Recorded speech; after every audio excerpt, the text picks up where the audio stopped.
ఎన్నో కప్పురా? ఇవాళ పొద్దున్నే వచ్చేయమని మా ప్లేస్మెంట్ కోఆర్డినేటర్ వాళ్ళు మెసేజ్ పెట్టారు. అలా అని పొద్దున్నే సూటు బూట్ వేసుకొని కాలేజ్కి వెళ్తే మేము తప్ప ఎవ్వరు లేరనమాట. ఇంకా కొంచెం సేపు అయినాక అందరినీ సెమినార్ హాల్లో అసెంబ్ల్ అవ్వమన్నారు. క్లాస్ మొత్తం సైలెంట్గా ఉంది. ఇంకా అందరూ ఫుల్ ప్రిపేర్ అవుతున్నారు. సనా ఏం ప్రిపేర్ అవుతుందో అనుకున్నా, చూస్తే మన సనా ఏమో రీల్స్ చూస్తుందనమాట. తర్వాత నేను సనా బయటకు వెళ్ళి ఫ్రైడ్ రైస్ తినేసి వచ్చాము. అప్పుడే తెలిసింది కాలేజ్లో ఫ్రీగా ఫుడ్ పెడుతున్నారు అని చెప్పేసి. ఇంకా ఇద్దరం వెళ్ళి మంచిగా డెజర్ట్ తీసుకొని వచ్చేసామన్నమాట. ఫుడ్ కూడా పెట్టిర్రు, కానీ సనా బయటికి పోదామన్నది. ఆడ రైస్లో దొల్లిచ్చిన వెజిటేబుల్స్ తినేసి వచ్చామన్నమాట. దాని పేరేంటి సనా? ఫ్రైడ్ రైస్ అంట.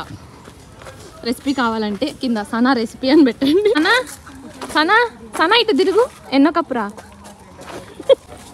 నచ్చిందా సనా?